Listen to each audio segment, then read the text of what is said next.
नमस्कार, बहुत बहुत स्वागत है आप सबका जी बिहार झारखंड के सोशल मीडिया प्लेटफॉर्म पर। मैं अभिषेक कात्यायन आप लोगों के साथ जुड़ गया हूं। शाम के 5 बज गए हैं और सारे पैनलिस्ट भी हमारे साथ जुड़ गए हैं इस चर्चा में। आज की चर्चा युवाओं को लेकर, बेरोजगारी को लेकर और उनको रोजगार कैसे उपलब्ध कराया जाए उनको लेकर, और सीधे तौर पर ये रोजगार शिक्षा से जुड़ा, यानी शिक्षकों की नौकरी से जुड़ा है।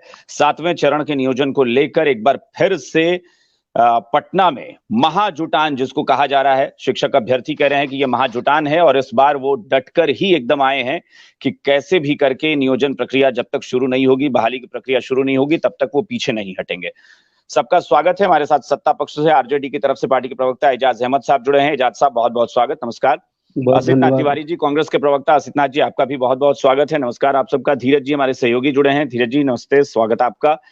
शिक्षक अभ्यर्थी में रुपेश कुमार है हमारे साथ जुड़े हुए। इसके अलावा अभिषेक कुमार झा हमारे साथ जुड़े हैं और सौरभ जुड़े हुए हैं। आप सबका बहुत बहुत स्वागत है। छात्र नेता और शिक्षक अभ्यर्थी सब हमारे साथ हैं। शुरुआत मैं करता हूं। सौरभ बताइए जरा, शुरुआत आप लोगों से ही पहले आज करते हैं। और आलोक भी जुड़े हैं। आलोक आपका भी स्वागत है। सौरभ, सारे शिक्षक अभ्यर्थी और छात्र नेताओं से छोटी छोटी बात कहिएगा ताकि सबसे रिएक्शन भी ले सके। और किसी की आवाज, किसी का स्पीकर ऑन है जिसकी वजह से आवाज इको हो रही है, वापस आ रही है, तो प्लीज थोड़ा ध्यान रखिए। हाँ सौरभ बताइए, क्या इस बार का मिशन क्या है? फिर से यह महाजुटान नाम क्यों आप लोगों ने दिया है? सर, सबसे पहले सर आपको हम धन्यवाद देते हैं क्योंकि आपने काफी गंभीर मुद्दे पर और लगातार छात्र युवाओं के मुद्दे पर आपने सवाल किया है, सरकार तक पहुंचाने का प्रयास किया है। निश्चित रूप से आप इसके धन्यवाद के पात्र हैं। जो सर ये जो बातें हो रही है ना,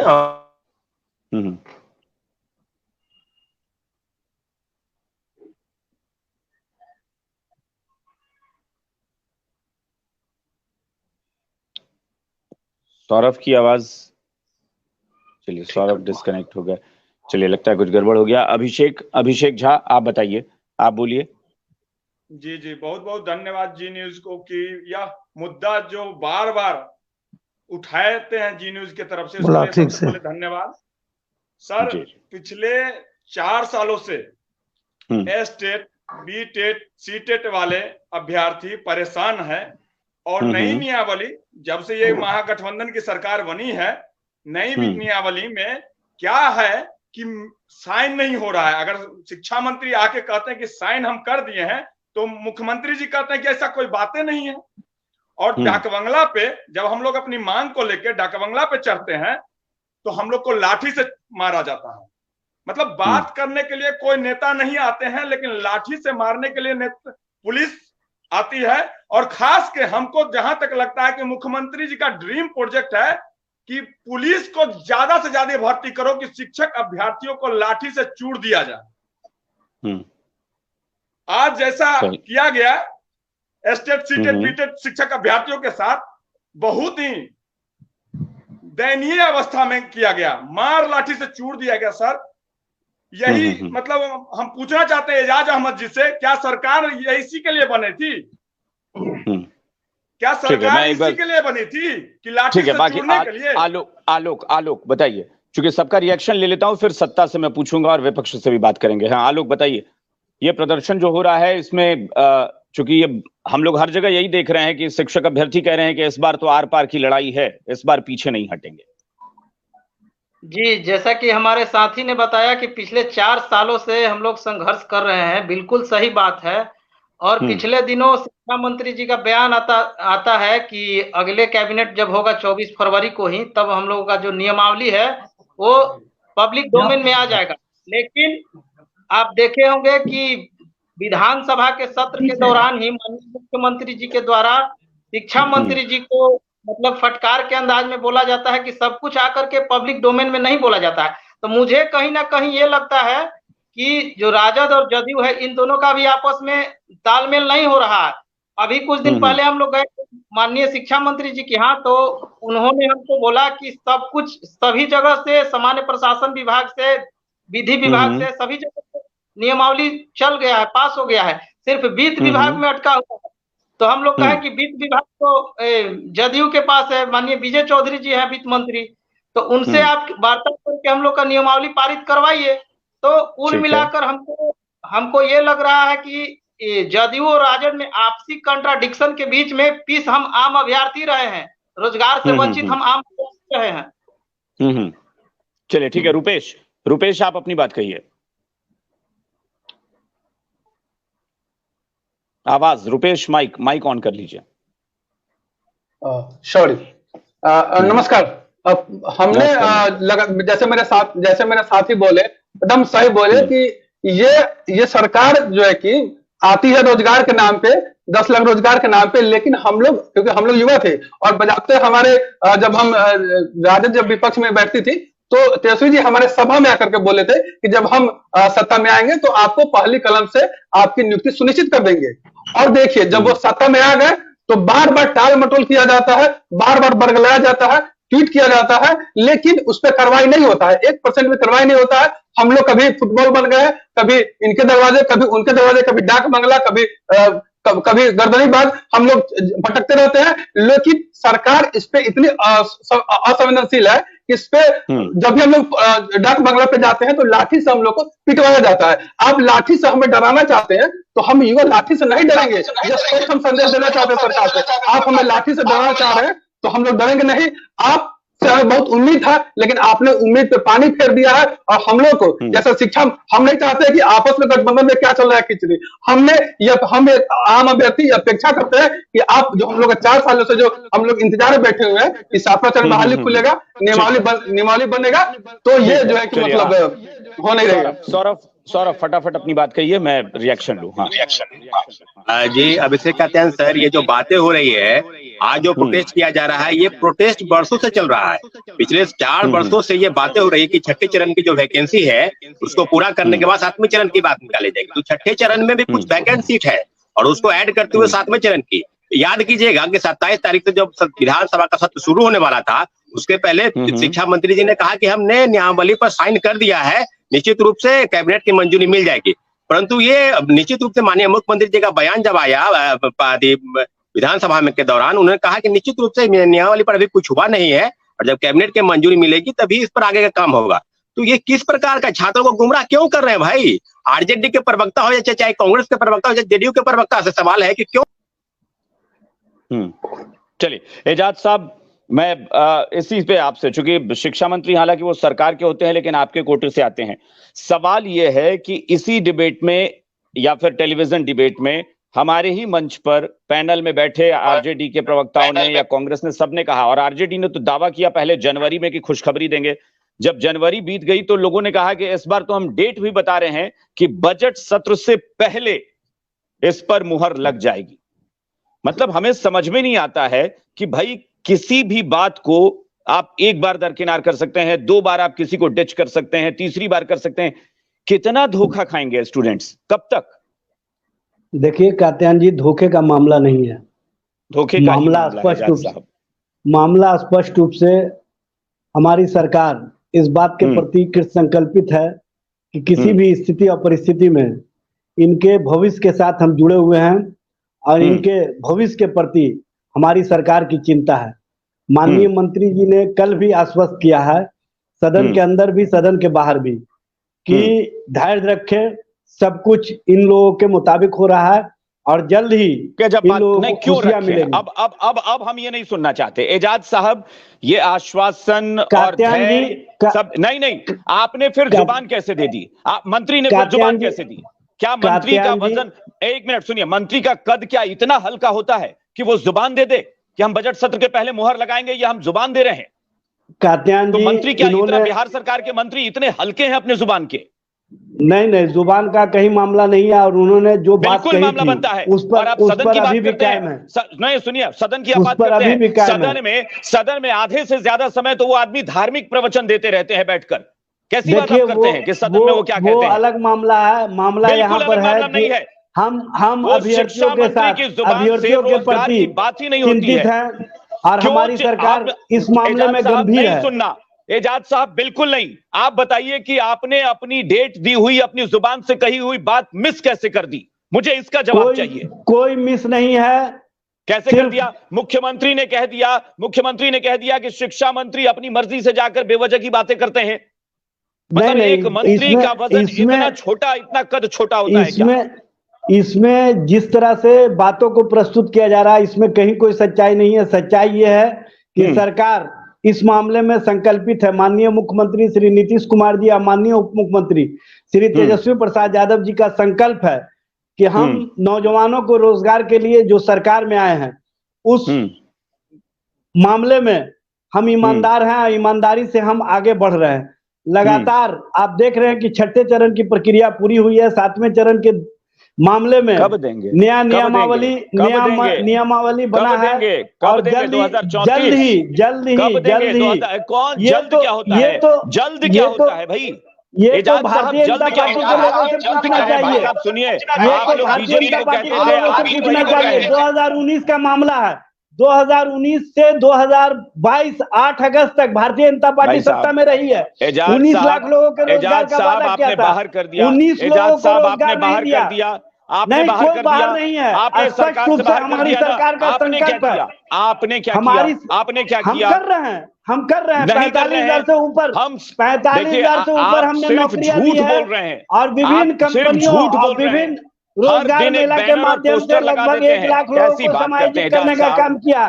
सुनिए, सिर्फ बैनर पोस्टर लगाते हैं, बस हम गिनती सबको याद हो गई है कि 3 लाख फला विभाग में देंगे, 50,000 फला विभाग में देंगे। ये गिनती सबको याद है। कब देंगे? 34 में देंगे कि 2044 गिनती का मामला नहीं है, संकल्प का मामला है। संकल्प का मामला है। आप देख रहे हैं कि जिस दिन से महागठबंधन की सरकार बनी है, तो हमने नफरत की भाषा समाप्त हो गई है। देश में अब रोजगार की भाषा पर और रोजगार पर कहीं ना कहीं डिबेट हो रहा है। ये स्पष्ट रूप से दिख रहा है। आप वही करिए। आप बस देखिए, हिंदू मुस्लिम को देखिए कि नफरत फैल रही है। रोजगार मत दीजिए, बस इसी पे फोकस करिए। आप रोजगार नहीं देने वाले जो लोग हैं उनसे सवाल कीजिए ना कात्यायन जी। भाजपा के लोगों को ला करके पूछिए कि 2 करोड़ रोजगार 9 साल सरकार को दिया, 18 करोड़ रोजगार मिलना चाहिए। इन्होंने 7,22,000 ऑन रिकॉर्ड किया है। इस तरह का जो भाजपा के लोग काम कर रहे हैं उनसे क्यों नहीं सवाल करते हैं? सवाल तो ऐसे उनसे करने का है। 1 मिनट सुनिए एजाज साहब, हम बिहार की बात कर रहे हैं और बिहार सरकार में बिहार में 19 लाख का वादा किए थे, 19 लाख रोजगार का वादा किए थे। अरे भाई साहब, विपक्ष में रोजगार नहीं दिए। अब वो विपक्ष में है। छठे चरण की प्रक्रिया हमारी सरकार ने पूरी की है। ये हमारा संकल्प है। एजाज साहब, अब वो विपक्ष में है। विपक्ष में इसीलिए तो भड़काने का काम कर रहे हैं। असितनाथ जी, आप तो बैठे थे और मुझे लगता है कि आपने भी बड़ा दावा किया था कि हम शिक्षा मंत्री से बात करेंगे, हर स्तर पर बात करेंगे, हमारी पार्टी जाएगी, पार्टी का प्रतिनिधिमंडल बात करेगा। कहाँ चला गया सब कुछ? मुझे भी याद है, मैंने प्रतिनिधिमंडल की बात नहीं की थी, अपनी बात की थी अभिषेक जी। और ये मसला सिर्फ ये 1-2 लाख अभ्यर्थियों का नहीं है, ये मसला बिहार के 8 करोड़ गरीब लोगों का है। क्योंकि सरकारी स्कूल में उन गरीब लोग, वो गरीब लोग पढ़ने जाते हैं, उनके बच्चे पढ़ने जाते हैं। ये करोड़ों गरीब बच्चों का मसला है जो सरकारी स्कूलों में दाखिल तो हैं, लेकिन उस सरकारी स्कूलों में उनको पढ़ाने के लिए शिक्षक नहीं है। करोड़ों। तो जो गरीब के नाम पर राजनीति करते हैं, पिछड़े लोगों के नाम पर राजनीति करते हैं, उनके लिए इससे ज्यादा शर्मनाक कुछ नहीं होगा कि उन्होंने बिहार के 8 करोड़ से ज्यादा गरीब बच्चों के लिए स्कूल में पढ़ाने की, शिक्षक की व्यवस्था नहीं रखी है। जो भी थोड़ा कमाने खाने वाला है ना, वो अपने बच्चे को प्राइवेट स्कूल में भेज रहा है। इन सरकारी स्कूलों में बेहद गरीब बच्चे जाते हैं, उनको पढ़ाने का शिक्षक वहां नहीं है। इन अभ्यर्थियों को कुछ देर के लिए छोड़ दीजिए, उन करोड़ों बच्चों की चिंता कीजिए, तो बात समझ में आएगी कि ये कितना बड़ा मामला है और इस पर किस हद की लापरवाही पिछले 17, 18, 19 वर्षों से हो रही है। ये आज से नहीं हो रही है, 18-19 वर्षों से हो रही है। और दुर्भाग्य से पिछले 3 साल और इसके पीछे भी एक बार हम कोलिशन में थे, इन दोनों को जोड़ दे तो 4.5 साल, उन 17-18 वर्षों में उन 4.5 साल के भागीदार हम भी हैं। ये दुर्भाग्य है। मैंने जब आपके ऑफिस से फोन आया इस कार्यक्रम में शामिल होने के लिए, तो अपने प्रदेश अध्यक्ष जी से बात की, डॉक्टर अखिलेश सिंह जी से। अखिलेश सिंह ने पूछा ये मामला क्या है, तो मैंने पूरा बताया। बोले यार तो ऐसे कैसे, मतलब क्या बहाली कर रहे हैं कि पिछले 10-12 साल से लोग बहाली ही कर रहे हैं? मैंने कहा हाँ। बोले गजब है भाई। तो मैंने उनसे अनुरोध किया कि सर मुख्यमंत्री जी से मिलिए, आप पहल कीजिए। बोले यार मिलेंगे, आप एक दिन आइए मेरे पास और कुछ डॉक्यूमेंट्स हो, कुछ चीजें हो तो जरा मुझे बताइए, एकदम मुख्यमंत्री से मिलना चाहिए। ऐसे कोई राज्य चलता है क्या? पिछले 12 साल से शिक्षक ही छठे चरण का बहाल कर रहे हैं, ये क्या हो रहा है? 10 साल से चल रहा है छठे चरण की नियुक्ति, आज तक छठा चरण पूरा नहीं हुआ। यानी प्रदेश अध्यक्ष को भी पता नहीं था कि शिक्षक अभ्यर्थी प्रदर्शन कर रहे हैं, या फिर किस चीज के लिए? उनको पता है। 7th फेज का मामला लटका क्यों है ये भी उनको पता है। आप छात्र नेताओं से, जो यहाँ अभ्यर्थी बैठे हैं, मैं आप लोगों से आग्रह करूंगा, मैं बिल्कुल आपके साथ हूं, आपके साथ चलूंगा। आप लोग भी एक दिन समय दीजिए, थोड़ा पटना में आइए, चलिए हमारे प्रदेश अध्यक्ष जी से मिलते हैं और हम सीधे उनको कहेंगे मुख्यमंत्री जी के पास चलिए। नहीं, आपने बड़ी अच्छी बातें कही, लेकिन असितनाथ जी पिछले बार भी आपने यही सब बातें की थी ना। मैं फिर वही कह रहा हूं कि सरकार में आप हिस्सेदार है ना। ये कैसी सरकार है जिसने जनवरी का पहले वादा किया कि जनवरी में खुशी आएगी चेहरे पर, उसके बाद ये किसी बात से नहीं पलटता हूं असितनाथ जी, उसके बाद ये मंत्री, मैं अपनी किसी बात से नहीं पलटता हूं। मैं आपकी बात सिर्फ व्यक्तिगत तौर पे नहीं कर रहा हूं, मैं सरकार की बात कर रहा हूं। सुनिए ना, मैं उन प्रवक्ताओं में से नहीं हूं जो अपनी पार्टी के बचाव के लिए तमाम झूठ फरेब करते हो। मैं उन प्रवक्ताओं में से हूं जो खुली आलोचना अपनी सरकार की करता हूं। किसी पार्टी में ऐसा प्रवक्ता मिल जाए तो मेरे सामने खड़ा कर दीजिए। आप मुझे बताइए, ये कैसे शिक्षा मंत्री हैं? क्या एक मंत्री का कद ऐसा इतना छोटा, इतना हल्का हो सकता है कि जो अपनी जुबान से कह दे कि हमने जुबान दी कि बजट सत्र के पहले मुहर लगा देंगे हम, और उस आदमी को मुख्यमंत्री फटकार लगा दे? हमें किसी का कद मापना ही नहीं है।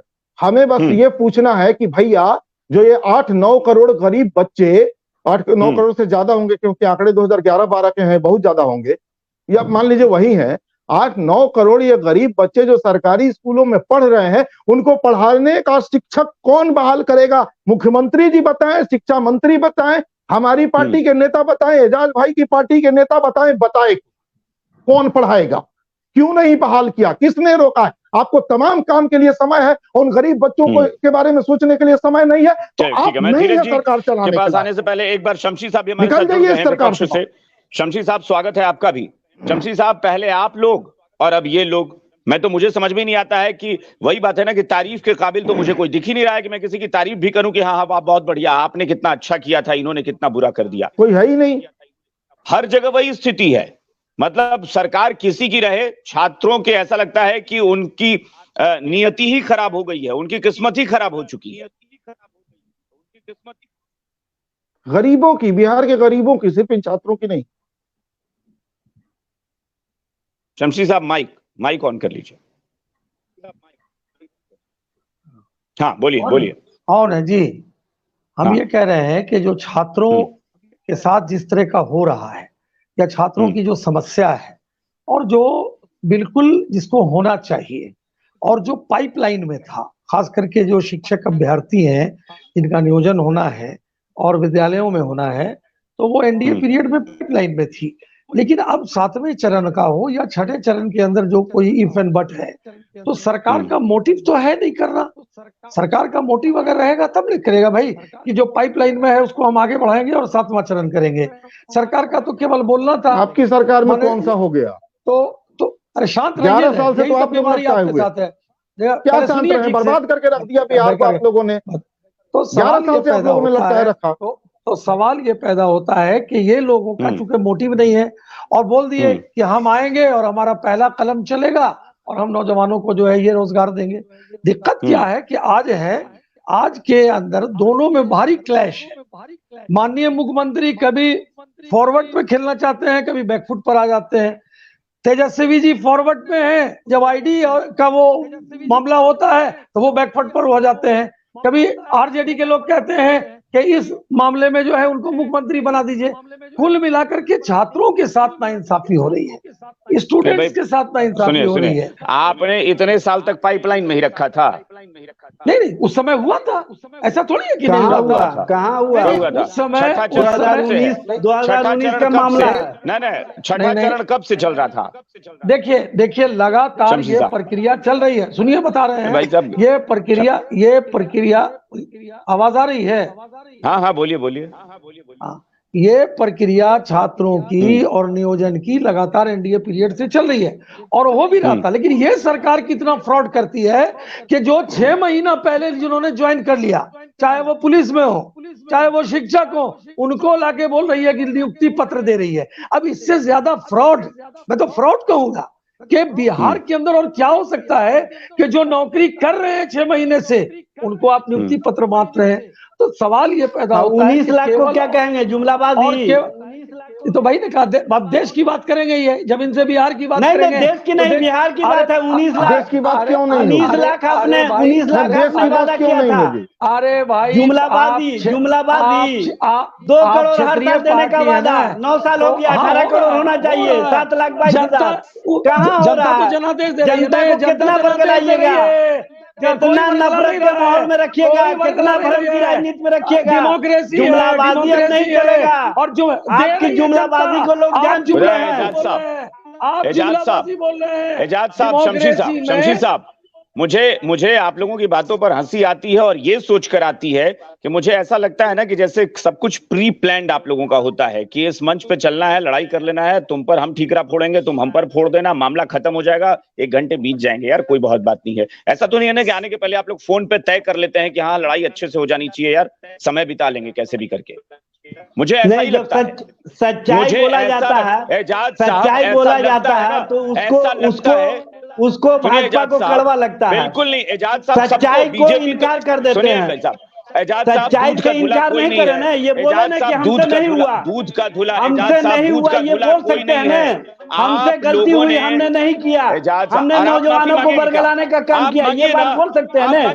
आप मांगिए कि शिक्षा मंत्री हमारी जुबान के बड़े हल्के थे, बोल गए, मांग लीजिए माफी।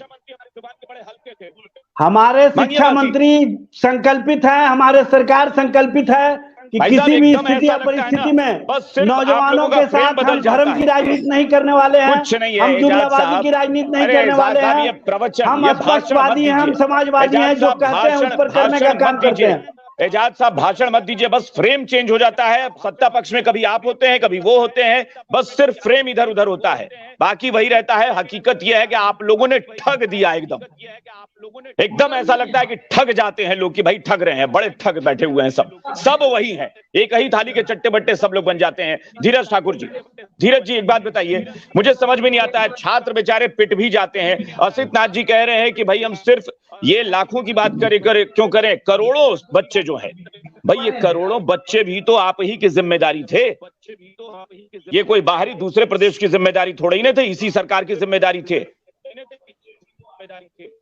बिल्कुल बिल्कुल बिल्कुल, ये जिम्मेदारी जो सत्ता पक्ष में है उन्हीं के हैं। देखिए, चाहे बीजेपी जेडीयू की सरकार हो या फिर आरजेडी जेडीयू की सरकार हो, सब लोग संकल्पित हैं। महागठबंधन 7 दलों का सरकार है धीरज जी, जॉब देने के लिए 7 दलों का सरकार है, 7 दलों का सरकार है, महागठबंधन की सरकार है। सुनिए ना, महागठबंधन की सरकार है, महागठबंधन की सरकार है। एजाज जी आपके कहने के मुताबिक महागठबंधन की सरकार है, एक तरफ जेडीयू और बीजेपी की सरकार थी, सब कह रहे हैं कि हम संकल्पित थे इनको देने के लिए, लेकिन अभी तक वो संकल्प पूरा नहीं हुआ। अभी आज एजाज साहब यहाँ कह रहे हैं, आज आपने सुना है उनका बयान शिक्षा मंत्री का, शिक्षा मंत्री ने कहा है आज की प्रक्रिया चल रही है और उसके बाद वो 2 करोड़ जॉब की जो बात केंद्र सरकार कर रही है, हालांकि केंद्र सरकार भी 2 करोड़ जॉब देने में कामयाब नहीं हुई है, ये बात भी है, ये बात सच है कि 2 करोड़ जॉब जो वादा की थी वो भी पूरा नहीं की। लेकिन ये सवाल बिहार का है, और बिहार में जब इतने दिनों से लगातार सड़क पर ये छात्र हैं तो आखिर क्यों नहीं सुना जा रहा है? आपने जिस तरह से कहा कि जिस तरह से टाइमलाइन बताया गया था, वो टाइमलाइन में क्यों नहीं पूरा हुआ? अगर टाइमलाइन में पूरा नहीं हुआ तो उस टाइमलाइन में क्या दिक्कत थी, क्या प्रक्रिया में दिक्कत है? इन लोगों के साथ एक बार बैठकर बातचीत तो करे सरकार कि क्या दिक्कत है, कब तक हो जाएगा। हो सकता है कि सरकार छात्रों को कुछ आश्वासन मिले कि भाई अभी नहीं, जितना भी वक्त लगे, जितना वक्त देना चाहे वो आपस में मिलजुल कर बातचीत कर ले, तब एक निदान निकल सकता है। इस तरह से अब एक दूसरे पर ठीकरा फूटने से इन लोगों की जो भविष्य है, कभी इन पर लाठी चार्ज हो जाती है, कभी इनके साथ क्या कहते हैं कि बहस हो जाती है, तो वो ठीक नहीं है। ये 7वें चरण की जो बहाली है वो सही समय पर कैसे हो, अगर नहीं हो रही है तो क्यों नहीं हो रही है, क्या प्रक्रिया में क्या देरी है, ये तो बताना चाहिए ना कम से कम, ताकि इन लोगों की जो परेशानी है वो दूर हो जाए, ये दो दर दर न भटक के, जो कोई 4 साल से एक नौकरी के लिए भटक रहे हैं सड़क पर, उनकी समस्या दूर हो, यही होना चाहिए। लेकिन अब सरकार है, अब कभी जेडीयू, बीजेपी, आरजेडी, अगर सबको या महागठबंधन के जितने लोग दल शामिल हैं, सबको इस बात को सोचना चाहिए कि आखिर आज बीजेपी बहुत लंबी लंबी बातें कर रहे हैं, लेकिन आपके भी तो शासनकाल थे, आपने क्या किया? आपने भी, आपके शासनकाल में भी तो यही था, आपने क्या किया था? तो अब अगर आरजेडी और उसमें जितने महागठबंधन में जितने लोग शामिल हैं, वो दल शामिल हैं, वो अगर इस बात को नहीं उठाते हैं तो ये एक मुझे लगता है कि स्थिति ठीक नहीं है और इसको उठाना चाहिए। आसित नाथ जी जो कह रहे हैं कि 8 करोड़ लोगों की बात है, 8 करोड़ बच्चे की भविष्य की बात है, ये अगर इनकी ही बात को अगर सरकार सोचे, सहयोगी दल हैं, इनकी बात को सरकार सोचे, ये अपनी बात को मुखरता से सरकार के पास रखें, तो मुझे लगता है कि कुछ न कुछ जरूर होगा। अब देखिए कि इन लोगों की फिर अभी बात खत्म हो जाएगी, फिर कुछ दिनों के बाद ये लोग फिर सड़क पर उतरेंगे, फिर हम आप डिबेट करेंगे, फिर आरोप प्रत्यारोप होगा और कुछ बिल्कुल यही मैं कह रहा हूं कि असित नाथ जी कह रहे हैं, और असित नाथ जी ने पहले भी जब बातें कही तो बातें बहुत अच्छी होती हैं, जाहिर तौर पर वो कहते भी हैं कि हम इसमें सरकार और पार्टी से ऊपर उठकर बात करते हैं। लेकिन सवाल ये है कि जो फिर आज असित नाथ जी कह रहे हैं कि हमने प्रदेश अध्यक्ष को बुलाया, वो बोले हैं कि आइए अभ्यर्थियों को भी बुलाइए और छात्र नेताओं के साथ चलते हैं। भाई ये तो पहले भी उन्होंने बोला था कि हम करेंगे, यही चीज फिर आज नौबत क्यों आई? ये अब तक अगर हो गया होता तो सरकार पर दबाव बनता। देखिए सरकार को पता है बहुत अच्छे से कि सहयोगी दल भी थोड़ा बहुत जाकर टेलीविजन पे बोलते हैं, उसके बाद कोई प्रेशर नहीं होता है। मैं एक बार फिर से सौरभ के पास चलता हूं। सौरभ अपनी बात कहिए। सौरभ, अब शायद आपको फिर अगली कोई डेडलाइन एजाज साहब दे देंगे इस बार।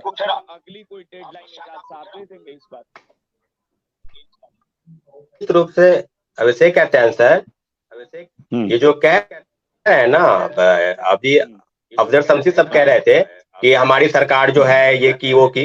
अरे भाई आप भी बताइए ना, 17.5 साल में आप भी तो रहे ना, 1.5-2 साल नहीं रहे आप, तो आपकी बातें कहां तक सार्थक सिद्ध हुई?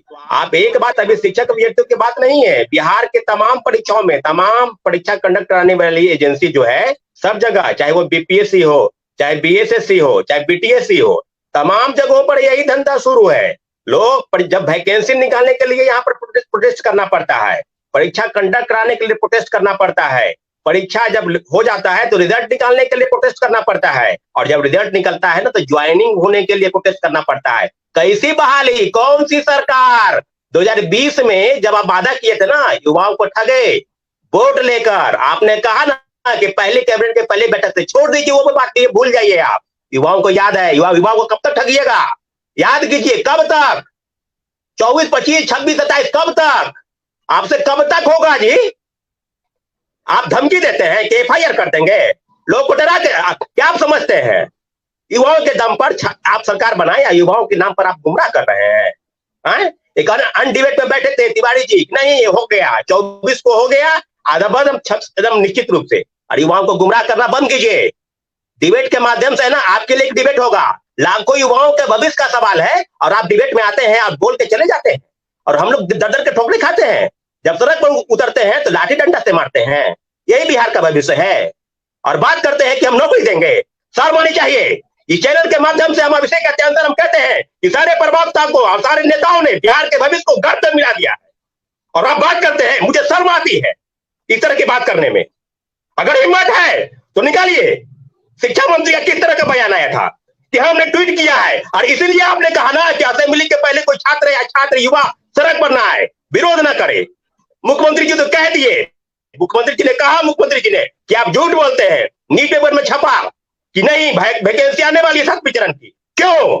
छात्रों का होगा क्यों और कब तक? इसका जवाब है आपके पास?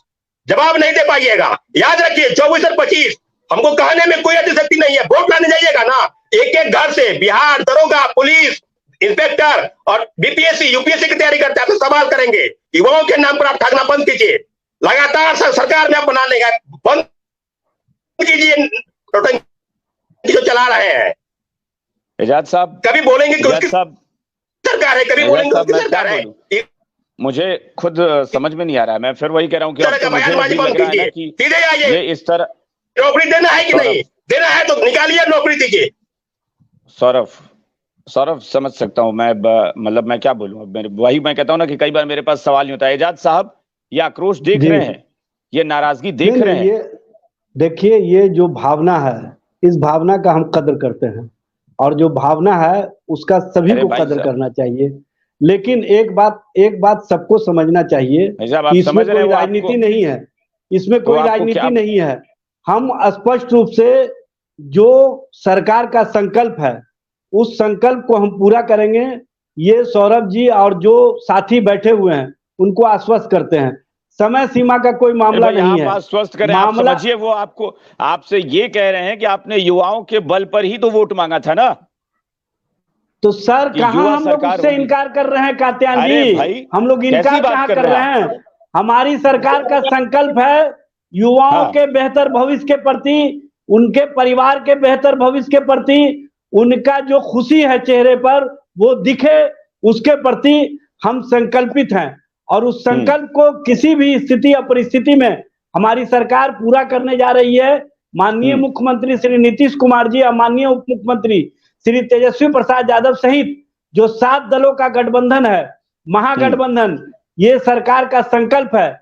इसमें कांग्रेस भी है, इसमें वामपंथी दल के लोग भी हैं, सभी दलों की रिस्पॉन्सिबिलिटी है। देखिए सुनिए, सभी दल इस मामले में एकमत है कि युवाओं के साथ खोट आ जाए, हम युवाओं के भविष्य के साथ खिलवाड़ नहीं होने देंगे। एजाज साहब, वो मन में खोट आ जाता है। मैं कह रहा हूं ना, मेरे सामने सब लोग जुड़े हैं ना, तो आलोक मुझे दिख रहे हैं, रूपेश दिख रहे हैं, अभिषेक दिख रहे हैं, ये दिख रहे हैं, लेकिन आपको पता है क्या दिखते होंगे?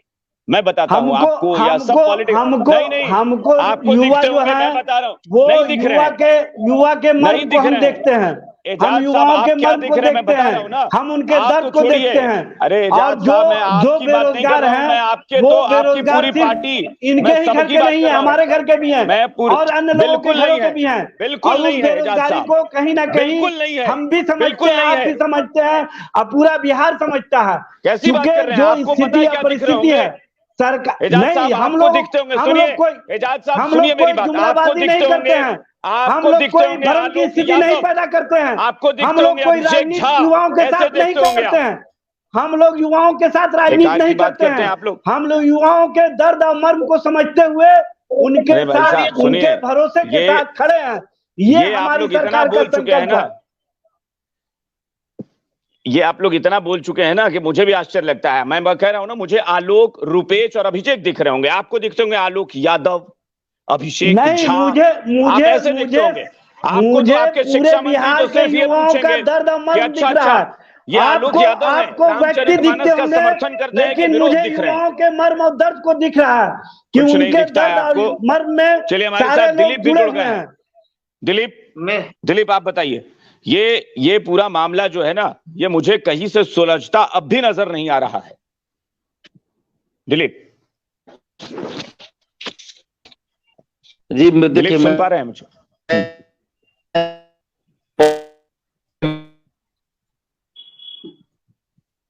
आपके चैनल पे कहा था मैंने कि सरकार नहीं चाहती है कि जद बहाली हो, सरकार चाहती ही नहीं है कि जब बहाली हो, और किसी न किसी बहाने इनको बहाली को लटकाना है।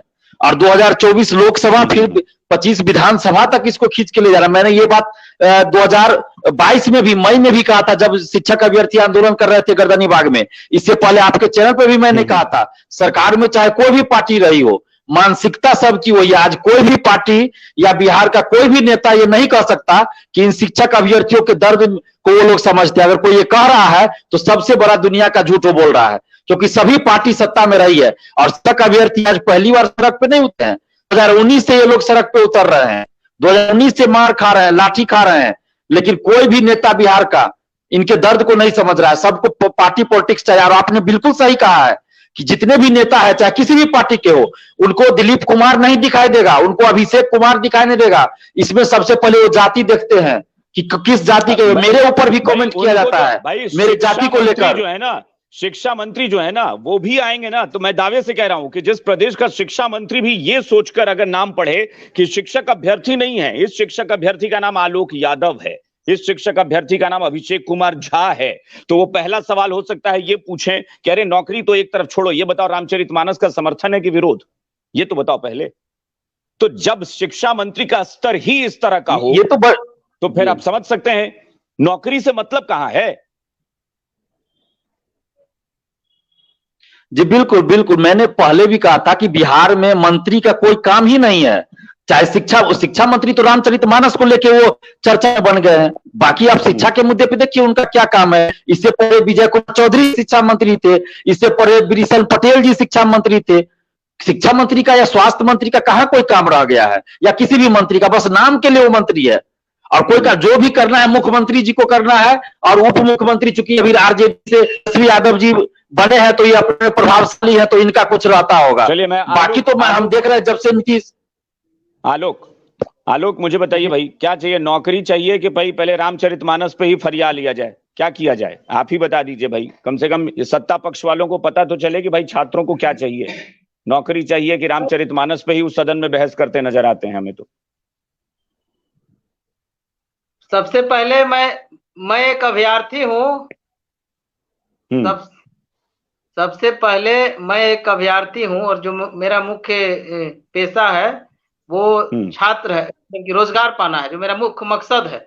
और हमको इन धार्मिक विवाद में और धार्मिक उन्माद में उलझा करके जो वर्तमान शिक्षा मंत्री है वो चाहते हैं कि हम अपने जो हमको कार्य दिया गया है उस कार्य से हम अपना पीछा छुड़ा लेंगे, तो हम उनको अब उनका कार्य याद दिलाकर रखेंगे। और हमारा जो मेन मकसद है वो रोजगार पाना है। हमें धर्म जैसे मुद्दे पर उलझा करके शिक्षा मंत्री। मुझे एक सवाल पूछना है आपसे कि ये बताइए आप कब पास आउट हुए हैं?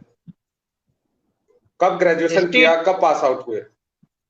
2014 में ग्रेजुएशन किए हैं, STET 2019 में पास हुए हैं। बीएड किए हैं 16-18 से। उसके पहले पीजी किए, उसके बाद।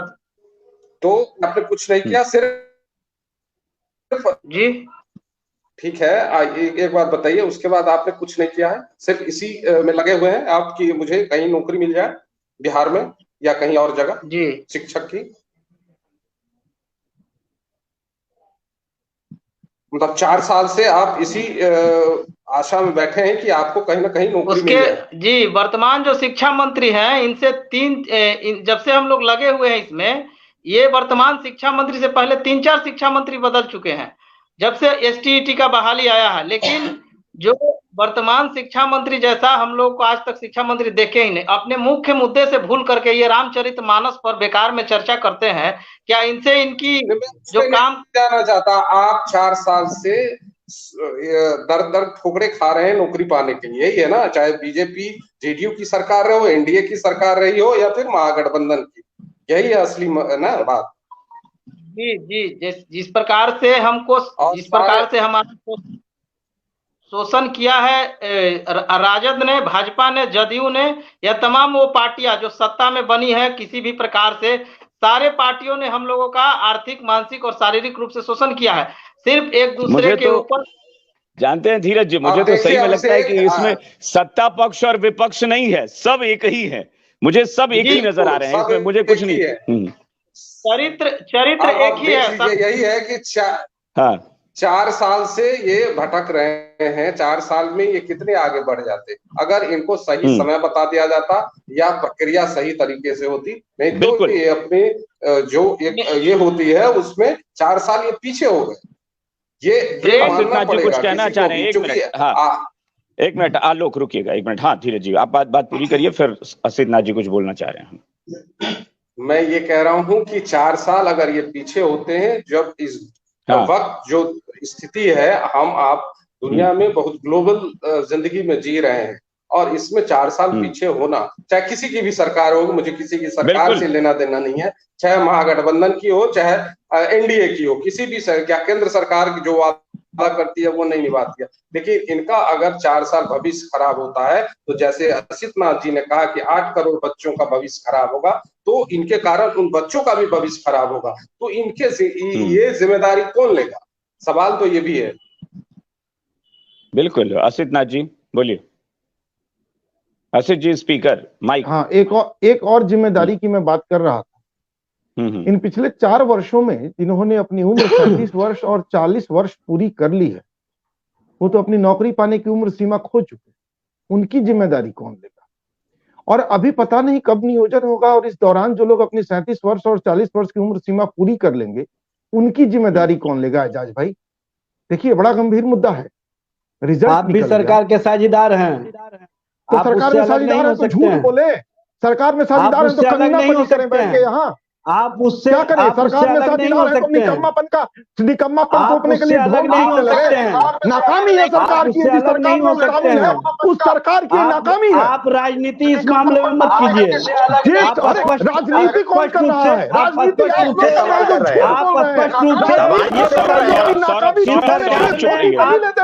सरकार में आप भागीदार कर रहे हैं जो अपनी नाकामी भी रिस्पॉन्सिबिलिटी है, आपकी भी रिस्पॉन्सिबिलिटी है। यहाँ पर सामूहिक नेतृत्व है, सामूहिक नेतृत्व में सच बोलना है, सामूहिक सोच से सरकार चल रही है। कांग्रेस सामूहिक सोच से सरकार चल रही है, पार्टी में नहीं हूँ, ये सामूहिक सोच से सरकार चलती है। मैंने क्या कहा? मैं किसी आपके व्यक्तिगत सोच से सरकार नहीं चलेगी, कांग्रेस में हूँ, आपके व्यक्तिगत सोच से सरकार नहीं चलेगी। सरकार के नेतृत्व करता, सरकार के नेतृत्व करता माननीय मुख्यमंत्री नीतीश कुमार जी हैं, और सरकार में भागीदार आपकी पार्टी भी है। आप उससे अलग नहीं हो सकते हैं, आप उससे इधर होकर के व्यक्तिगत बात कर सकते हैं, लेकिन पार्टी के स्तर पर आपकी रिस्पॉन्सिबिलिटी सामूहिक है, आपकी रिस्पॉन्सिबिलिटी सामूहिक है। आप सामूहिक बोध से अलग नहीं हो सकते हैं, सामूहिक बोध से अलग नहीं हो सकते हैं। आप राजनीति व्यक्तिगत रूप से कर सकते हैं, आप व्यक्तिगत रूप से भावना ले सकते हैं, व्यक्तिगत भावना ले सकते हैं, लेकिन आप सामूहिक बोध से अलग नहीं हो सकते हैं। सुन लीजिए एजाज साहब, हम सरकार सामूहिक सोच से चलती है, सरकार सामूहिक सोच से चलती है, आपके व्यक्तिगत सोच से सरकार नहीं चलेगी। सुनिए सुनिए आपके व्यक्तिगत सोच से सरकार नहीं चलेगी। जी 1 मिनट रुकिए, असित नाथ जी 1 मिनट रुकिए। एजाज साहब, मैं फिर कह रहा हूं कि सबको मौका बारी बारी से मिलेगा, प्लीज। एजाज साहब बीच में कूदेंगे, आप लगातार बोल रहे हैं एजाज साहब, ये बिल्कुल गलत है। आपको बोलने का मौका दिया जा रहा है, आप अकेले बोल रहे हैं ना। सवाल मुझे पूछने दीजिए, मैं उनको काउंटर कर लूंगा। प्लीज आप मत करिए, मैं जब एकदम आपसे रिक्वेस्ट कर रहा हूं, प्लीज। और सुनिए, हम सरकार में इसलिए शामिल नहीं है कि राज्य बर्बाद होता रहे और हम उपलब्धियों का ढोल पीटते रहे। हम भाजपाई नहीं है, हमसे ऐसी उम्मीद आप मत। बात बड़ी सीधी है, ऐसी सरकार में रहना हमें मंजूर नहीं होगा, यह स्पष्ट कह दे रहे हैं। हमें कोई इच्छा नहीं है कि हम आपके तेजस्वी जी को मुख्यमंत्री बनाए रखने के लिए बिहार को बर्बाद कर दे। बहुत स्पष्ट कह रहा हूं, इस तरह से अगर लोगों की जिंदगी बर्बाद की जाएगी, ऐसी सरकार की दरकार नहीं है फिर। और अभी एक जो साथी जुड़े हुए थे, सौरभ अब नहीं जुड़े हुए हैं, उन्होंने कहा अगली बार वोट मांगने आइएगा, एक एक घर से पूछा जाएगा टीचर क्यों नहीं बनाए, दारोगा क्यों नहीं बनाए, नौकरियां क्यों नहीं बांटी। सौरभ, इससे बड़ा झूठ बिहार में कुछ नहीं है। ये सवाल अगर पूछा गया होता तो आज राजनीतिक दल इतने गैर जिम्मेदार नहीं हुए होते, आज की सरकारें इतनी गैर जिम्मेदार नहीं हो पाती। ये सवाल नहीं पूछे जाते हैं। वोट देते वक्त आप भी हिंदू और मुसलमान होते हैं, आप भी अगड़ा और पिछड़ा होते हैं, और यही वजह है कि आज आप ये दुर्भाग्यपूर्ण जीवन जी रहे हैं। अगर ये सवाल पूछा गया होता ना, सौरभ स्पीकर बंद करिए, स्पीकर बंद करिए। ये सवाल अगर पूछा गया होता, ये सवाल पूछने की आदत आवाम में अगर होती तो आज तमाम राजनीतिक दल जिम्मेदार होते, आज की सरकारें जिम्मेदार होती, और इस तरह से 4-4 साल नियुक्तियां नहीं लटकती रहती, इस तरह अस्पताल बिना डॉक्टरों के नहीं चला करते। अभी तो मैं हैरान हो गया असित नाथ जी। एजाज साहब आपको काउंटर कर रहे थे और कह रहे थे कि भाई आप ऐसे मत बोलिए, आप सरकार का हिस्सा हैं। तो क्या करूं, सरकार की नाकामी पर? नहीं, एक मिनट सुनिए तो। नहीं, उन्होंने एक और बात कही कि सरकार के नेतृत्वकर्ता कोई फैसला करना होता है, सरकार आपके मुताबिक नहीं चलेगी, नीतीश कुमार नहीं चलेगी, हम जानते हैं नहीं चलेगी। भाई साहब, अगर नेतृत्वकर्ता की ही चल रही होती तो 4 बार तो मुख्यमंत्री फटकार लगा चुके हैं शिक्षा मंत्री को कि आप क्या हमेशा फालतू की बातें करते हैं। कितना नेतृत्वकर्ता की चल रही है और कितना, मतलब गजब एजाज साहब झूठ आप लोग बोलते हैं। कात्यायन जी, मतलब मुझे आश्चर्य लगता है, मतलब मंच पर खड़े होकर, टेलीविजन पर बैठकर आप सोशल मीडिया प्लेटफॉर्म पे एकदम सरेआम झूठ बोल जाते हैं। नेतृत्वकर्ता जी, कौन सा नेतृत्वकर्ता? इज्जत है नेतृत्वकर्ता की, करते हैं इज्जत? आपके मंत्री नेतृत्वकर्ता की इज्जत करते हैं? मुख्यमंत्री 4 बार शिक्षा मंत्री को फटकार चुके हैं कि फालतू बोलते रहते हैं आप। कितना सुनते हैं शिक्षा मंत्री? लेकिन जब समस्या आ गई तो ठीकरा फोड़ दो नेतृत्वकर्ता पर भाई, कि शिक्षा मंत्री नहीं। धीरज जी बोलना शुरू किए तो धीरज जी को याद दिला दिए कि ना मेरी सरकार नहीं, महागठबंधन की सरकार, 7 दलों पर ठीकरा फोड़िए, हम पर क्यों? और राजनीति करनी है तो शिक्षा मंत्री चले तो आएंगे, सातों दलों पर फूटेगा, ये बात तो सही कह रहे हैं, ठीकरा तो सातों पर फूटना चाहिए, फूटेगा, जिम्मेदार है। लेकिन मैं एजाज साहब की जरा देख रहा हूं कि मतलब बेईमानी की भी इंतहा होती है। धीरज जी को याद दिला रहे हैं कि महागठबंधन बोलिए, आरजेडी मत बोलिए। कात्यायन जी, ईमानदारी की बात यह है कि हमारी सरकार युवाओं के प्रति संकल्पित है। आप चाहे जितना भी इस मामले में राजनीति कर लीजिए, लेकिन हम लोग राजनीति में फंसने वाले नहीं हैं। स्पष्ट रूप से हमारी सरकार जो महागठबंधन की सरकार है, ये सामूहिक नेतृत्व और सामूहिक सोच से चल रही है, और इसका नेतृत्व करता माननीय नीतीश कुमार जी हैं। ये किसी से छुपी हुई बात नहीं है, और माननीय मुख्यमंत्री नीतीश कुमार जी का संकल्प है, माननीय उप मुख्यमंत्री श्री तेजस्वी प्रसाद यादव जी का संकल्प है कि हम युवाओं के चेहरे पर खुशियां देखना चाहते हैं, और उस खुशियां देखने के लिए ही महागठबंधन की सरकार बनी है। कोई नफरत फैलाने के लिए नहीं, कोई जुमलाबाजी के लिए नहीं, कोई भ्रम फैलाने के लिए नहीं, और कोई व्यक्तिगत बात करने के लिए नहीं, सिर्फ और सिर्फ सरकार जन सरकार के मुद्दे पर काम करने के लिए बनी है, और उसमें हम पूरी तरह से आगे बढ़ करके काम कर रहे हैं, ये दिख रहा है। ठीक है एजाज साहब, एक सवाल है मेरा, नहीं एक सवाल है मेरा अभिषेक जी, एक मिनट, एक सवाल है। एजाज साहब आपने अच्छा बोला है, और मुझे लगता है कि अगर वो लिखे हुए नहीं होंगे तो मेरे पास तो चूंकि सोशल मीडिया पर वो अब चला गया तो रिकॉर्ड हो गया है, आप कहिएगा तो मैं स्क्रिप्ट भिजवा दूंगा।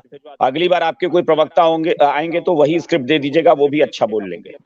बढ़िया बोले आप। एक सवाल है, मुझे लगता है हो सकता है आपके पास रिकॉर्ड ना हो, लेकिन मेरे पास मैं कहिएगा तो भेज दूंगा, क्योंकि ये स्क्रिप्ट कात्यायन जी हम लोग स्क्रिप्ट नहीं तैयार करते हैं, हम लोग स्टूडियो में बैठ के स्क्रिप्ट नहीं लिखते हैं। हम लोग जो जनता का मर्म है, जो जनता का सोच है, जो जनता के लिए काम किया जाना चाहिए, वो काम करते हैं। जनता के लिए के लिए सरकार बनी है। आप सच कह रहे हैं कि स्क्रिप्ट नियमावली बना हुआ है भाई, तो मुख्यमंत्री नियमावली बना हुआ है।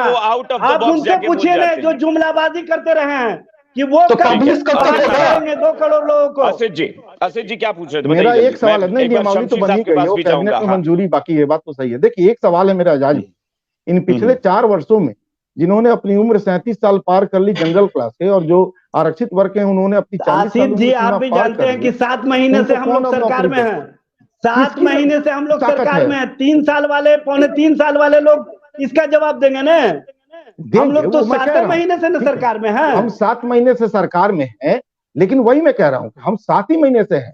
हम लोग निर्वहन कर रहे हैं, हमें इस बात की चिंता होनी चाहिए। 7 महीने में कितना तोड़े हैं आप वादा? हमें इस बात, हम लोग वादा नहीं किए हैं, हम लोग संकल्प लिए हैं कि नौजवानों के चेहरे पर खुशी देंगे, और उस खुशी में हम आगे बढ़ करके काम कर रहे हैं कि जिनकी उम्र सीमा पार कर जाएगी, क्या हम सरकार में हो या कोई सरकार में। जब संकल्प की ये गति है तो वादे का क्या होता है भगवान जाने। जब संकल्प नहीं होता है, जैसे इन्होंने संकल्प लिया है बिहार को बर्बाद करने का, भाजपा इन्होंने संकल्प लिया है बिहार को बर्बाद करने का। ये उन लोगों से क्यों नहीं पूछ रहे हैं जो देश को बर्बाद कर रहे हैं 9 साल से? नहीं पूछ सकते हैं, उनसे पूछिए ना, 9 साल से जो देश को बर्बाद कर रहे हैं, देश को कहाँ पहुंचा दिए हैं? देश का नौजवान आज कहाँ पहुंच गया है? अब जब भी चैनल पे आते हैं तो युवाओं के खुशी चेहरे पे देखते हैं, लेकिन आपने बर्बाद किया बिहार, नौजवानों के लिए और आम आवाम के लिए भारत सरकार क्या कर रही है? वो स्पीकर बंद करिए, सौरभ स्पीकर बंद करिए। आप किसी के लिए बैटिंग मत कीजिए, सौरभ स्पीकर बंद किसी के लिए बैटिंग मत कीजिए। 7 महीने की सरकार जो काम की है, वो 17.5 वर्षों तक भाजपा जो सत्ता में रही है बिहार में, वो कहीं ना कहीं दिख रहा है। बस चलिए हो गया। मैं जानता था कि लास्ट में अभ्यर्थियों को आप लास्ट में यही कहेंगे कि ये बीजेपी का है, ये कांग्रेस का है, बोल ही दिया आपने। आ ही गए असल रंग में आप। इसी का थोड़ी देर में आप आएंगे। सवाल करने का भी कोई मामला होता है ना। अरे भाई साहब कैसी बात चाहिए आपको? लोग देख रहा है, अभ्यर्थी अपनी पीड़ा बताएगा तो आप तुरंत पार्टी में बांट देते हैं। पीड़ा का मतलब ये नहीं ना कि राजनीति का भाषा बोलेंगे। पीड़ा का मतलब पूछेंगे सवाल, पीड़ा दिखनी चाहिए। सवाल पीड़ा लाठी मारते हैं नहीं दिखती है, लाठी मारते नहीं दिखती है, राजनीति भाषा है। हम रोजगार नहीं मांगे, आप कह रहे हैं 7 साल में बर्बाद कर दिए, आप 7 महीने में सरकार बना करके बर्बाद कर दिए बिहार को। हमने ये नहीं बोला, हमने बोला कि आपकी इच्छा शक्ति है, आप बर्बाद कर रहे हैं। हमारी इच्छा शक्ति तो दिख रही है कि हम नौजवानों के रोजगार के प्रति संकल्पित हैं। चलिए अभिषेक एक मिनट, अभिषेक कुछ कहना चाह रहे हैं, अभिषेक बोलिए। सौरभ स्पीकर बंद करिए प्लीज, सौरभ स्पीकर बंद करिए। एक मिनट सौरभ। हाँ अभिषेक 2 मिनट का समय दिया जाए, बीच में इंटरप्ट नहीं कीजिएगा। वहां से खास के एजाज अहमद जी से कहना चाहूंगा। हाँ बोलिए। संकल्प ले चुकी है सरकार में बैठे जो हैं लाठी चलाने का। STT 19 मेरिट में आए शिक्षक अभ्यर्थी हैं, ये शिक्षा मंत्री नहीं है, लिफाफा मंत्री है। इनको शिक्षा पे बात करनी चाहिए थी, तो ये रामचरितमानस पे बात करते हैं। इनको खुद बोलने नहीं आता। शिक्षा मंत्री होकर बिहार का इंटरप्शन को इंट्रोगेशन बोलते हैं। सभापति महोदय इनको ठीक करते हैं। अब बात करते हैं ये कि संकल्प ले चुके हैं। आज अगर डाकबंगला पे हम लोग को पीटा जा रहा है तो आप बात करने क्यों नहीं आते हैं? डिबेट में कहते हैं कि हम संकल्प ले चुके हैं। एकदम खुशी, युवाओं को खुशी लेने के लिए मेरिट में आके विज्ञापन को तोड़ दिया जा रहा है आपके सरकार में, और आप कहते हैं कि संकल्प ले चुके हैं। क्या हम लोग फ्रॉड विद्यार्थी हैं? कहिए, फ्रॉड हैं? नहीं, हम लोग मेरिट में आए हुए पिछले 4 साल से और बिहार निर्माण की बात कर रहे हैं। बिहार के गरीब, दलित, बुजुर्गों और मुसलमानों के बच्चे सरकारी स्कूल में पढ़ते हैं, न कि आपके बच्चे पढ़ते हैं। आपके बच्चे स्विट्जरलैंड, इंग्लैंड और फ्रांस में पढ़ते हैं। आपको क्या चिंता है? अरे नहीं भाई, एजाज भाई भी बहुत साधारण परिवार से। देखिए, ये व्यक्तिगत आरोप उन पर इस तरह का मत लगाइए। नहीं मतलब वो उनकी बात नहीं करना। मुद्दा जायज है, आपका मुद्दा जायज है। वो राजनीतिक लोगों की बात कर रहे हैं, वो राजनीतिक लोगों की बात कर रहे हैं। संकल्प ले चुके हैं, संकल्प ले चुके हैं तो डाकबंगला पे आप बात कर सकते हैं ना आके। अरे उस बात से भी रास्ता निकले तब ना भाई। बात क्या करनी है? नौकरी के लिए स्कूल खाली पड़े हैं। आसिफ जी क्या करे?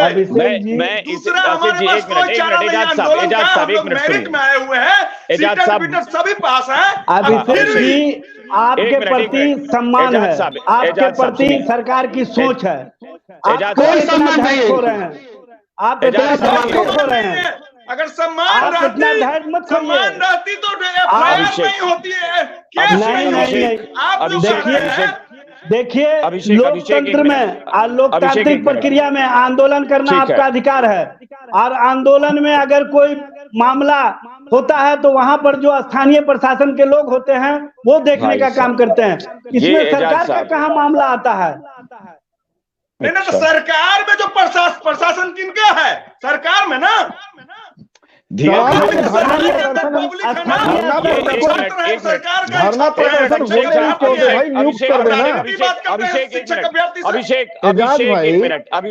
इनके लोकतांत्रिक अधिकारों का सम्मान करते हैं, इनकी डिग्री का सम्मान करके नौकरी दे देते हैं। आसिफ जी एक मिनट भाई, देने ही के प्रति तो हम लोग संकल्पित हैं। आसिफ जी, हमारी सरकार संकल्पित है इस मामले में। एक मिनट, मैं एक शमशी साहब से रिएक्शन ले लेता हूं, उसके बाद धीरज जी के पास भी आता हूं। धीरज जी भी मुस्कुरा रहे हैं। शमशी साहब, मुझे लगता है कि बहुत बार हम लोग कहते हैं ना कि अगर पहली सीढ़ी आप अच्छे से चढ़ते हैं और पहली सीढ़ी पर आपका बैलेंस नहीं बिगड़ता तो आप छत तक पहुंच सकते हैं।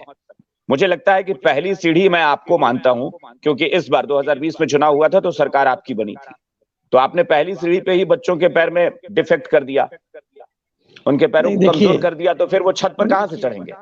आज ये प्रदर्शन की नौबत ही नहीं आई होती अगर आप ईमानदार होते।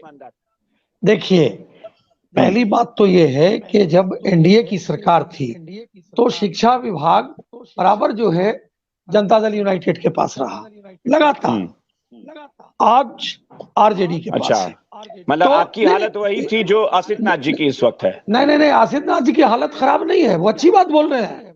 आसिफ नाथ जी तो कम से कम इतना बोलने का, उनका सरकार में एक मंत्री पद है तो उनकी हालत मजबूत है, और आप मुख्यमंत्री लेकर घूम रहे थे तब आपका पद आपकी हालत कमजोर थी, है ना?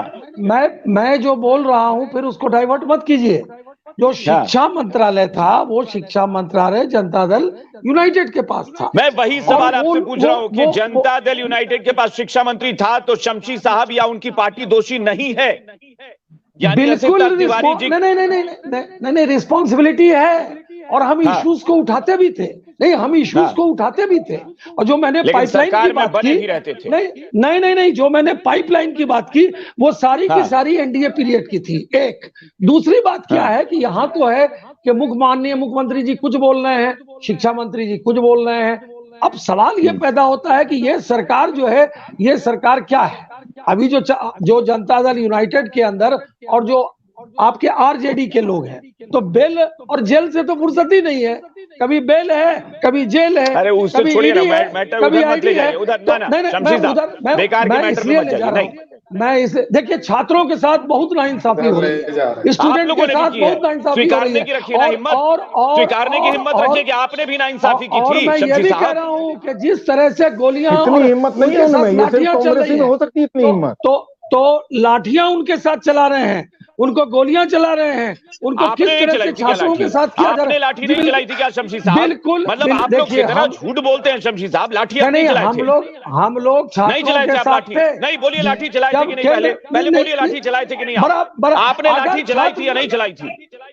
विरोध किया था उसका हम लोगों ने। अगर उनके शिक्षा मंत्री या मान लीजिए, तो अगर यही प्रवचन देना है ना कि प्रवक्ता के तौर पर विरोध करना है, तो विरोध यहाँ भी आकर लोग कर जाते हैं सरकार वाले। देखिए, स्टूडेंट क्या जो मर्म है, स्टूडेंट को जो नियोजन होना है, इशू उस पर होना चाहिए।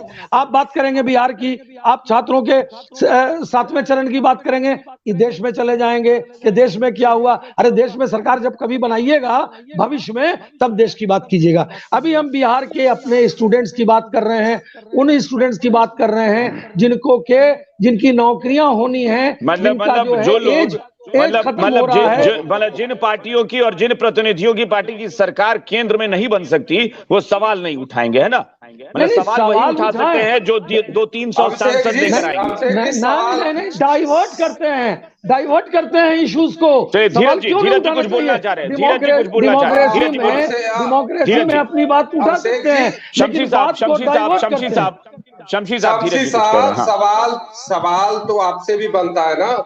विधानसभा जब चल रही है, आपने कभी जरूरत समझी कि इस विषय को उठाया जाए? आप दूसरे विषय के लिए तो बायकॉट करते हैं, कुछ इधर उधर के मुद्दे को उठाते हैं, लेकिन इस रामचरितमानस को लेकर के तो आप लोग नारेबाजी कर रहे हैं। विधान परिसर के अंदर हो या विधान सभा के अंदर हो या बाहर। आज हनुमान चालीसा का पाठ करने लगे। लेकिन आप लोगों ने उठाया है कभी इस मुद्दे को? आप लोगों ने चाहा है कि इस पर डिबेट हो विधानसभा के अंदर? आप लोग नहीं चाहते हैं ये चीज, क्योंकि अब से आपने ठीक ही कहा था कि सब इस बात को गोलमोल घुमाना चाहते हैं, और ये जो युवा हैं जो नौकरी के लिए भटक रहे हैं, उनके ऊपर ये सारा सब समस्या ये लोग समझे। अब कम से कम आश्वासन मिले, ये लोग को भी ऐसा आश्वासन मिले जो होगा। ऐसे मत घुमाइए शमशी जी, आपकी भी दायित्व बनती है। आप भी विपक्ष में आप बात करते हैं तो ले जाते हैं सीबीआई और ईडी पर। भाई सीबीआई ईडी वो अलग विषय है, उस पर अलग मुद्दा बात कीजिए। देखिए, ये जो बात है उसमें तो बात कीजिए ना। पहले भी मैंने बोला है इस तरह के डिबेट में, और आज भी कह रहा हूं, एक पत्रकार के तौर पर, सियासत इन लोगों की अपनी जगह है, एक पत्रकार के तौर पर मैं ये बात पूरी गंभीरता से कह रहा हूं। मैं इस बात से मुकरता नहीं हूं नेताओं की तरह। हम लोग पत्रकार हैं और बोल रहे हैं कि ना तेजस्वी यादव विपक्ष में थे, वो कभी भी उस लेवल पे प्रदर्शन नहीं करना चाहते थे जहां नीतीश कुमार और बीजेपी की सरकार मिलकर शिक्षकों की समस्या का समाधान कर दे, क्योंकि वो समाधान हो जाता तो वो मुद्दा तेजस्वी के हाथ से निकल जाता। और ना ही आज बीजेपी चाहती है कि वो इस तरह का प्रदर्शन करे कि वर्तमान महागठबंधन सरकार समाधान कर दे, क्योंकि फिर बीजेपी के हाथ से मुद्दा निकल जाएगा। धीरज जी, आप भी कवर करते हैं ना ग्राउंड पर, ये सच्चाई है। विपक्ष में रहने वाली पार्टी कभी इस तरह का आंदोलन नहीं करती कि सरकार समस्या का समाधान कर दे। समाधान हो जाएगा तो फिर बीजेपी के हाथ में रहेगा। तो भगोड़ा है, हर विपक्ष की यही स्थिति है। क्या धीरज जी?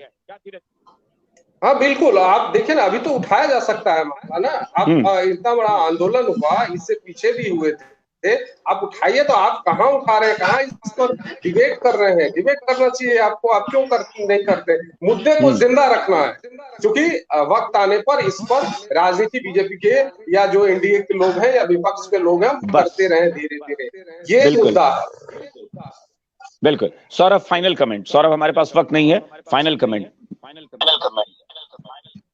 अभिषेक कहते हैं सर, ये जो बातें लगातार हो रही है ना, कभी सरकार उनकी थी, हमारी थी, कब होगी, तो अरे भाई लोगों को, हम सब लोगों को आश्वस्त कीजिए ना, युवाओं को तमाम चीजें, चाहे वो बीपीएससी का मामला हो। बीपीएससी में एक और मामला है अभिषेक कहते हैं सर, 33 वर्ष से बढ़कर 40 वर्ष कराने का जो बात है ना, पिछले मुख्यमंत्री जी की मंजूरी मिली है, उसके बावजूद भी ये मामला अधर में लटका हुआ है, कब मिलेगी कैबिनेट की मंजूरी, उस पर भी लगातार छात्र अभ्यर्थियों का आक्रोश है। और अभी शिक्षक बहाली को लेकर लगातार शिक्षक बहाली को लेकर ये बात कर रहे हैं कि 7वें चरण की वैकेंसी हम निकाल देंगे। तो आप आश्वस्त कीजिए, प्रवक्ता जो भी बैठे हैं, जो पार्टी के प्रवक्ता है, चाहे वो आरजेडी के हो, चाहे जेडीयू के हो, चाहे बीजेपी के हो, तमाम आरोप प्रत्यारोप आप लगाएंगे, लेकिन आप आश्वस्त कीजिए कि कब आप फाइनल जॉब दे रहे हैं, कब आप नियुक्ति कर रहे हैं, ये बताइए, और तब कुछ बोलिए। न्यूज़पेपर में छापते हैं, कुछ अलग छपाते हैं, मीडिया बाइट कुछ अलग देते हैं, युवाओं के नाम पर कभी कुछ बोलते हैं, तो इस तरह से बोलना बंद कीजिए। जब असेंबली में आते हैं तो रामचरितमानस निकाला, अरे आप ही के पार्टी के नेता वहां विरोध कर रहे हैं कि बंद कीजिए रामचरितमानस, कुरान, गीता का ज्ञान,